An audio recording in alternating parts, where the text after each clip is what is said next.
počet ću ovaj svoj drugi deo obraćanja jednom istinitom pričom, za koje mi kad sam ispričao pre neki dan, mnogi nisu verovali, neki znaju, izvinjavam se, ali ona je za mene sinonim toga što se u ovom gradu 4 godine desilo.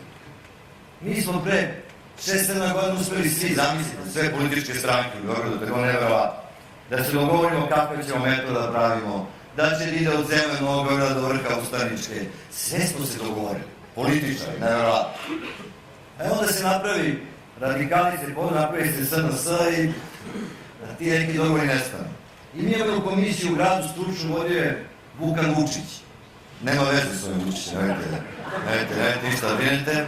Ovo je čovjek koji čitao život proveo u Pensilvaniji univerzitetu, predavao 50 metroa, toliko počne doktorata i dođe na tu komisiju. U tom trenutku ovaj mali Jovičić danas vodi Palelu, vodi tu odborničku grupu i kaže njemu, idi tek u svom komšiji tamo, odakle je moj ministar iz tog dela. Kaže, idi tamo neka radna grupa za metro, idi tamo i pravi probleme, malo pomoći. I on dođe i kaže na početku, izvinite, otkud mi znamo ko je Vukan Vučić, biografija, vamo tamo. On čovjek fino, i drugi neki su fini, kažu njemu, kao nije Vukan Vučić, da li ste vi kvalifikovani za to? A oni mu kažu, što si ti kvalifikovani? Kakvi ti vezi imaš? On kaže, ja sam radio za metro. U tom trenutku svi stanu i kažu, čekaj, gdje si radio? Kaže, šta si radio? Veleprodaju. Kako me veleprodaju? On čovjek mislio da je radna grupa za hipermarket metro, jer je vidio u Krnjaci da ima takav jedan, pa se još jedan treba se napraviti. Zamislite vi to, ljudi.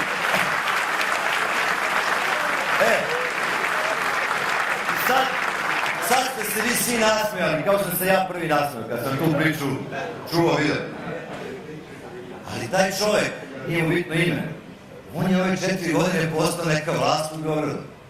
Taj čovjek koji je mislio da dolazi ti ljudi da pravi još jedan hipermarket, koji ne zna ni šta je metro i odlučivo da će sad taj novi metro da ide tamo da huje, da nema nikog, kroz Beograd na vodi, da također nema nikog, do Makiškog polja da isto nema nikog, znači fenomenalna linija metroa.